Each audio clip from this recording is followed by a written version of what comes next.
আসসালামু আলাইকুম, নমস্কার। আমি এখন দার্জিলিং আছি, এটা তোমরা জানো। আর গোটা দিনে সেরকমভাবে কোনো ব্লগ করা হয়নি, আর সেরকমভাবে ঘোরাও হয়নি। মধ্যখানে সকালের দিকে স্নান টান করে আমি টুপাই বেরিয়েছিলাম, নন্দীও বের হয়েছিল। তারপর আবার খেয়ে দিয়ে এসে একটু ঘুমিয়ে গিয়েছিলাম। তারপর কিছুক্ষণ আগে মানে সন্ধ্যার দিকে আমি আর টুপাই গিয়েছিলাম, অক্সফোর্ড থেকে বুক নিতে গিয়েছিলাম। তো আমি দুটো বই নিয়েছি, আর ম্যালের উপরে যে বুক স্টোরটা আছে ওখান থেকে। আর টুপাই টুপাই একটা বই নিয়েছে। ঘুম থেকে উঠে আবার ওই বই অক্সফোর্ড বুক স্টোরে আমরা যখন গিয়েছিলাম না 4টের দিকে, তখন না তো ইলেকট্রিসিটি ছিল না, যার জন্য ওখানে ক্যাশে পেমেন্ট হয় আর কার্ডে পেমেন্ট হয়, কিউআর স্ক্যান কোড দিয়ে পেমেন্ট হয় না। তো ইলেকট্রিসিটি ছিল না বলে কার্ডে পেমেন্ট হয়নি, ক্যাশও আমাদের কাছে ছিল না। তো এরপর আমরা আবার 6:30টার সময় গেছি, একটু ঘুমিয়ে গিয়েছিলাম মধ্যখানে, বিকালে 6:30টায় গিয়ে তারপর আবার আমরা তখন দেখলে ইলেকট্রিসিটি রয়েছে, কার্ডে পেমেন্ট করে আমরা আবার বইগুলোকে নিয়ে এলাম। এখন রাত প্রায় 9টা বাজতে যাচ্ছে, আর ওইদিকে নন্দী আর টুপাই গেছে খাবার দাবার আনতে। ওরা রুটি খাবে, আমি ভাত খাবো। আর সারাদিন আজকে প্রচুর বৃষ্টি হয়েছে। আর আমি এখন বসেছি, এই যে আমার গামছাটা মানে কিছুতেই শুকাচ্ছে না, ভিজে রয়েছে। এই ড্রায়ার দিয়ে গামছাটাকে আমি একটু শুকাতে বসেছি, এই যে। আর আমার জিনিসপত্র নন্দী আর টুপাই ওদিকে একটু ঘুরছে, ওদের একটু কাজ আছে ম্যালের মধ্যে। আর আমি এই সময়টা যেটুকু ফাঁকা ছিলাম, আমি আমার জিনিসপত্র সব কিছু গুছিয়ে নিলাম। কালকে সকালবেলায় আমরা চলে যাব। আর দেখা যাক রাস্তাঘাটের কি অবস্থা, কারণ এখন ঘোর বর্ষা শুরু হয়ে গেছে।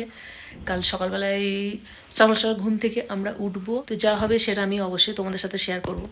আমাদের বেডের কি অবস্থা একবার দেখো। এত ঠান্ডা, মানে মোটামুটি ঠান্ডা ভালোই রয়েছে, ঠান্ডা ভালোই আছে। এই যে ব্ল্যাঙ্কেট দিয়েছিল, ব্ল্যাঙ্কেটটাকে পেতে নিয়েছি, তার উপরে আমরা শুয়েছি, মানে ভীষণ আরাম লাগছে আর কি। আর চারিদিকে সব ডামাডোল হয়ে রয়েছে। আমার ব্যাগ, এই যে এই ব্যাগটা আমি কিনেছি এখান থেকে, এটা 120 টাকা নিয়েছে। আর এটা তো ছিল, এটাতে মোটামুটি সব ধরে গেছে। যে নতুন জ্যাকেটটা কিনেছি ওটা তো তোমরা ভিডিওতে দেখেইছো। আর মোটামুটি সব ধরে গেছে, এখন দেখা যাক এরকম অবস্থা। তো খাবারটা নিয়ে আসুক নন্দী টুপাই, তারপর আবার খাওয়া দাওয়া করবো। ভাত আনতে বলেছি, তো ভাতের সাথে কি কি তরকারি। তোমরা এখনই যে আওয়াজটা পেলে, ওটা আমার হাত থেকে ফোনটা জাস্ট জাম করে পড়ে গেল। এই নিয়ে আমার ফোনটা মোটামুটি এটা 7-8 বার হয়ে গেল হাত থেকে পড়ে গেছে। এই যে আমাদের কি আছে মেনু, কি রে এটা?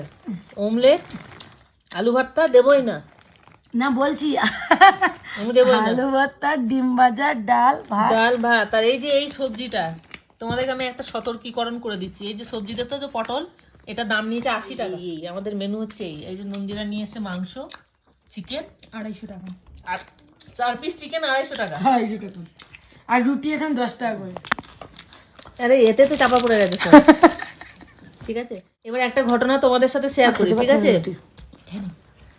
কথা হচ্ছে যে এই মেনু কার্ডটা করে দেখো, এটা না দেখলে তোমরা বুঝতে পারবে না। তোমাদেরকে একটা মেনু কার্ড দেখাচ্ছি না, এটা আমি তোমাদেরকে ঘুরিয়ে সোজা দিকে দেখাবো।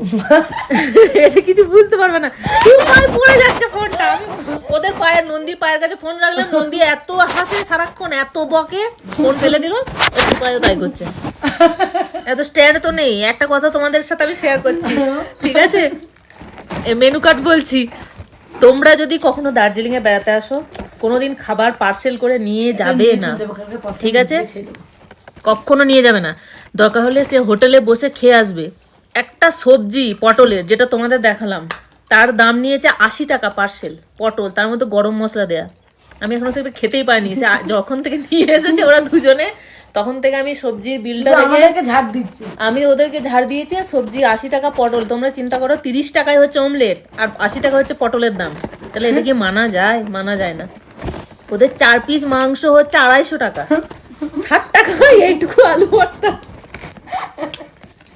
60 টাকায় আমাদের ওখানে 10 টাকা করে, 5 টাকা করে আলু কিলো। আমার গ্রামে মনে হয় 5 টাকা করে কিলো। 5 12 60, 12 কিলো আলু হয়ে যাবে। 5 টাকা ধরা দরকার, 10 টাকা করে তো কলকাতা শহরে আলুর কিলো। তাহলে 6 কিলো আলু হয়ে যাবে, বা 20 টাকা করে আমার আলুর কিলো হোক না, তাহলে 3 কিলো আলু হবে।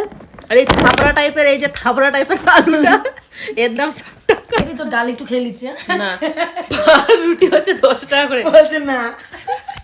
আরে ফোনই উল্টে যাচ্ছে। পটলটা বাজে জিনিস বলছে খেতে, খেলে পটলটা তো যা গন্ধ, আমি ওটা খেতেই পারবো না। শুকেই যা গন্ধ পেয়েছি আমি খাবোই না। হ্যালো, খাওয়া দাওয়া কমপ্লিট হয়ে গেছে। আর তোমরা চুলটা দেখো, মনে হচ্ছে চকচক করছে। এই চুল আমি ভাবছি 1 মাস ধোবো না, এরকম জল আবহাওয়াতে এরকম আছে, এরকমই থাকবে। আর খেতে গিয়ে খুব ঠকলাম, ঠিক আছে। আবার সে পটল তো মানে খাওয়ার মতোই নয়, সে মনে হয় ম্যাগি নুডলসের মশলাটা দিয়ে মনে হয় পটলটাকে রান্না করে দিয়েছে। আর আমরা একটু হিসাব করব, দেখা যাক কত কি হিসাব হয়। তো গেছে, হিসেব না করলে নন্দী ঘরে থাকবে। অনেক টাকা তো বিল পেরিয়ে গেছে।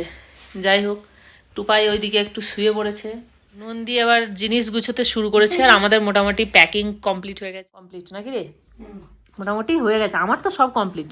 আমার ওই যে জামা প্যান্ট আছে পরে চলে যাবো কালকে, ঠিক আছে। হ্যাঁ, আর ঠিক আছে, কোনো প্রবলেম নেই, কাল যাবো। বাবা এ তো সে কুয়াশা কুয়াশা লাগছে। আরে ঠিক আছে, এটাই ঠিক আছে। আর এই কয়েকটা জিনিস আছে, ফোনে চার্জটা ঠিকঠাক দিয়ে নিতে হবে। যে সুন্দর আমার চুলটা রয়েছে, এই চুলটাকে আমার কিছু করতেই মন যাচ্ছে না। করিস না, ভাবছি কি যে এটা আমি তো বাড়ি চলে যাব, মানে কালকে তো আমাদের ট্রেন আছে, রবিবার দিন বাড়িতে গিয়ে চুলটা ধোবো না ভাবছি। তারপর কলকাতায় গিয়ে যদি চুলটা ধুই, ট্রেনটা শিয়ালদাতে কটায় থামবে? সোমবার দিন যদি আমি মেসে গিয়ে চুলটা ধুই, তাহলে যেটুকু চুল আছে সেই চুলটুকু আমার নষ্ট হয়ে যাবে। তার থেকে বাড়িতে গিয়ে ধোবো, তাও ভালো, আমার বাড়ির জল অনেক ভালো। এখন বাজছে রাত 11:58, টুপাই ওদিকে ঘুমিয়ে গেছে।